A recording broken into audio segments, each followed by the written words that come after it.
Hello friends, आप सभी का स्वागत है हमारे अपने यूट्यूब चैनल करेजी जी अड्डा पर। तो आज के इस वीडियो में आपको बताएंगे जो एसएससी एमटीएस हवलदार का एग्जाम हुआ था 8 जुलाई को सेकंड शिफ्ट में। तो उसमें जितने भी जीके जीएस और करंट अफेयर पूछे गए थे उन सारे क्वेश्चन का एनालिसिस करेंगे बिल्कुल एक्यूरेट आंसर के साथ। तो वीडियो के अंत तक आप लोग बने रहिएगा, आपके लिए बहुत ही इंपॉर्टेंट होंगे। हम 8 जुलाई फर्स्ट शिफ्ट का जो था क्वेश्चन जो पूछे गए थे उसको डाल दिए हैं। अगर आप लोग नहीं देखे तो जाके देख लीजिए। आज हम 8 जुलाई का सेकंड शिफ्ट में जो पूछा था उन सभी क्वेश्चन को हम लेके आए हैं ना। तो चलिए शुरू करते हैं।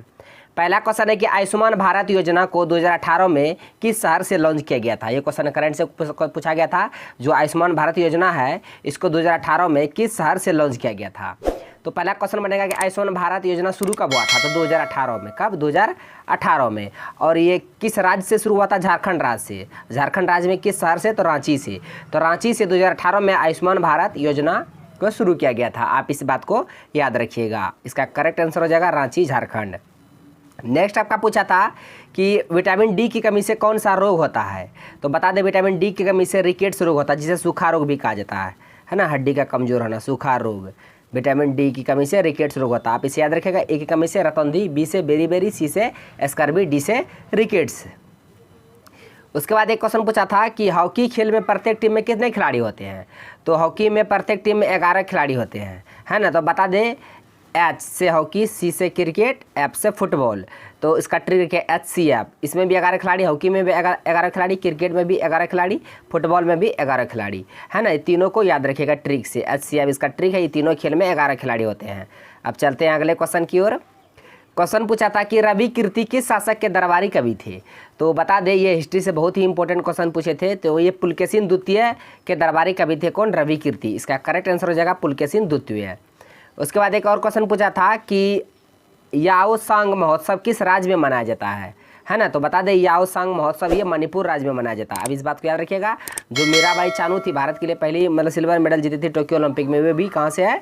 मणिपुर से ही। आप इस बात को भी याद रखिएगा। मीराबाई चानू का संबंध किस स्टेट से है? मणिपुर से है। मणिपुर की राजधानी इम्फाल। उसके बाद क्वेश्चन पूछा था कि संघ सूची जो है, राज सूची या संघ सूची, भारत के किस संविधान में सूची के बारे में कहा गया, सूची के बारे में वर्णित है, किस संविधान में सूची के बारे में कहा गया। तो 7वीं अनुसूची में सूची है। कुल 3 सूची थे। पहले संघ सूची थे जिसे केंद्र सूची भी कहते हैं। उसके बाद राज्य सूची, उसके बाद एक समवर्ती सूची, है ना। बाद में एक और सूची जोड़ा गया था, अवशिष्ट सूची, कनाडा देश के संविधान से। इसमें केवल केंद्र सरकार ही कानून बना सकते हैं।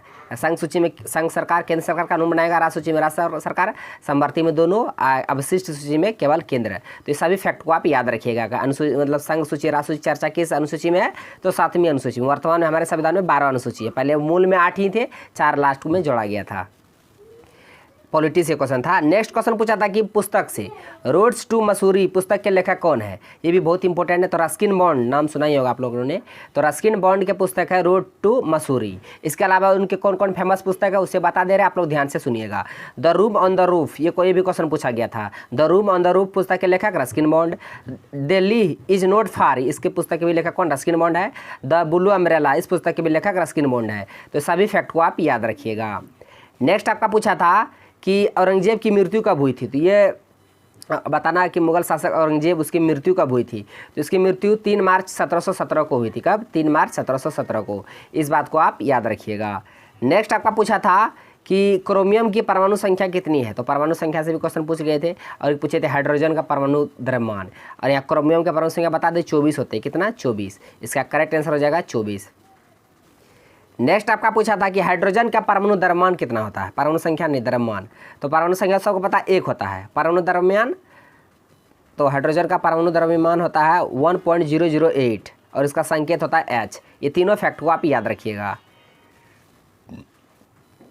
नेक्स्ट आपका पूछा था कि 1919 में जलियांवाला बाग हत्याकांड के बाद कौन सी घटना घटी थी। तो उसके बाद जस्ट असहयोग आंदोलन शुरू हुए थे 1920 में, महात्मा गांधी जी के द्वारा। आप इसे याद रखिए। मतलब अंग्रेजों को किसी भी तरह का सपोर्ट नहीं करना है ना।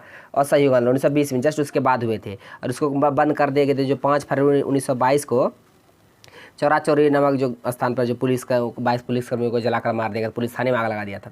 तो हिंसात्मक घटना घट गया था। तो जिसके कारण महात्मा गांधी ने असहयोग आंदोलन को बंद कर दिए थे। इस बात को भी आप याद रखिएगा। 12 फरवरी 1922 को बंद कर दिए थे। शुरू हुए थे 5 फरवरी। नेक्स्ट आपका है कि 2011 की जनगणना के अनुसार भारत में सर्वाधिक बोली जाने वाली भाषा कौन सी है। तो सेंसस से तो हर एक शिफ्ट में क्वेश्चन पूछते हैं जनगणना से 2011 के जनगणना के अनुसार। तो सबसे अधिक बोली जाने वाली भाषा हिंदी है, दूसरी नंबर में बंगाली है, तीसरी में मराठी है। ये तीनों ऊपर से याद रखिएगा। नेक्स्ट आपका पूछा था कि डेविड वार्नर है IPL 2022 में किस टीम से खेला था। तो बता दें 2021 में ये खेले थे सनराइजर्स हैदराबाद की तरफ से खेले थे 2021 में, लेकिन 2022 में IPL टीम में खेले थे किस टीम के तरफ, दिल्ली कैपिटल्स की तरफ से डेविड वार्नर खेले थे। इस बात को भी आप याद रखिएगा। नेक्स्ट पूछा था आपसे कि राधा श्रीधर का संबंध किस शास्त्रीय नृत्य से है।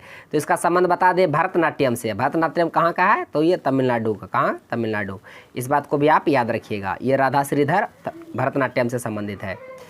नेक्स्ट आपका पूछा था कि पंडित किशन महाराज का संबंध कौन से वाद्य यंत्र से, इंस्ट्रूमेंट से रिलेटेड जो फेमस पर्सन होते हैं उससे पूछ ली जाते क्वेश्चन, है ना। तो तबला वादक थे पंडित किशन महाराज, तबला वादक थे। जाकिर हुसैन तबला वादक थे, है ना। रविशंकर सितार वादक, उस्ताद बिस्मिल्लाह खां शहनाई वादक, हरिप्रसाद चौरसिया बांसुरी वादक। तो ये सारे जो मेन इंपॉर्टेंट व्यक्ति है, पर्सनैलिटी है जो इंस्ट्रूमेंट से संबंधित है, उन सभी को एक बार आप लोग देख लीजिएगा, है ना, क्योंकि क्वेश्चन वहाँ से पूछे जाते हैं।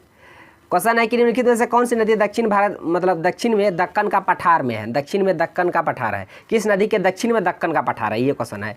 तो नर्मदा नदी के दक्षिण में दक्कन का पठार है। इस बात को भी आप याद रखिएगा। नर्मदा नदी का उद्गम स्थान मध्य प्रदेश के अमरकंटक से, नर्मदा सोन। ये पश्चिम की ओर बहने वाली नदियाँ, ये सूर्य निर्माण नहीं कर दी है। नेक्स्ट है सराय नूर महल किस राज्य में स्थित है। तो बता दें सराय नूर महल ये जलंधर पंजाब में स्थित है। लुधियाना भी कहाँ, पंजाब में ही है। इस बात को याद रखिएगा, जलंधर पंजाब में सराय नूर महल स्थित है। उसके बाद एक और क्वेश्चन पूछा था कि कालबेलिया नृत्य, क्योंकि कालबेलिया बहुत इंपॉर्टेंट नृत्य है, तो ये राजस्थान की है। कालबेलिया नृत्य किस राज्य की है, राजस्थान की। घूमर भी राजस्थान की है। नेक्स्ट है कि 2022 हाल ही में भारत के नए मुख्य आर्थिक सलाहकार किसे नियुक्त किया गया है। तो वी अनंत नागेश्वरन को भारत के नए मुख्य आर्थिक सलाहकार नियुक्त किया गया है। किसके जगह पर, कृष्णमूर्ति सुब्रमण्यम के जगह पर। इससे पहले कृष्णमूर्ति सुब्रमण्यम थे, लेकिन वर्तमान में डॉक्टर वी अनंत नागेश्वरन है आर्थिक सलाहकार भारत के। इस बात को आप याद रखिएगा। नेक्स्ट आपसे पूछा था कि 2011 के जनगणना के अनुसार लिंगानुपात में दूसरे नंबर पर कौन सा राज्य या केंद्र शासित प्रदेश है। तो पहले नंबर पर तो लिंगानुपात में केरल है, 1084 है। लिंगानुपात कहते किसे, 1000 पुरुष पे जितने भी महिलाएं उसे लिंगानुपात कहते हैं। तो यहाँ 1000 पुरुष में 184 महिलाएं, सबसे अधिक कहाँ, केरल में। दूसरे नंबर पर है पांडिचेरी, यहाँ 1000 पुरुष में 138 महिलाएं। सबसे अंतिम में लास्ट में हरियाणा, सबसे कम यहाँ महिलाएं लिंगानुपात। सबसे अधिक केरल, सबसे कम हरियाणा। दूसरे नंबर पर पूछा था तो पांडिचेरी। नेक्स्ट और ये आज का लास्ट क्वेश्चन है कि किस अनुच्छेद में एक व्यक्ति को एक अपराध के लिए 2 बार सजा नहीं दिया जाता है। कोई भी व्यक्ति अगर वो एक बार कोई अपराध कर लिया है तो उस अपराध के लिए उसे 2 बार सजा नहीं दिया जाता है, नहीं दिया जा सकता है ना। तो ये किस अनुच्छेद में कहा गया है। तो अनुच्छेद 20 के 2 में कहा गया है कि कोई भी व्यक्ति अगर एक बार अपराध कर लिया गया है उसे दोबारा उस अपराध के लिए सजा नहीं दिया जाएगा, है ना। तो इस बात को आप याद रखिएगा। तो फ्रेंड्स ये सारे क्वेश्चन थे जो कि 8 जुलाई सेकंड शिफ्ट में पूछे गए थे। बिल्कुल एक्यूरेट और रियल प्रश्न थे जो हम आपको विद एक्स्ट्रा फैक्ट के साथ बता दिए। यदि आपको वीडियो अच्छा लगा तो मेरा वीडियो को लाइक कीजिए तथा मेरा यूट्यूब चैनल करिए जैसा अड्डा को सब्सक्राइब करें और बेल आइकन को भी हिट कर दीजिए ताकि हर एक लेटेस्ट वीडियो का नोटिफिकेशन तुरंत आप तक पहुँच जाए। थैंक्स फॉर वॉचिंग वीडियो, धन्यवाद। मिलते हैं अब नेक्स्ट वीडियो में नेक्स्ट टॉपिक के साथ।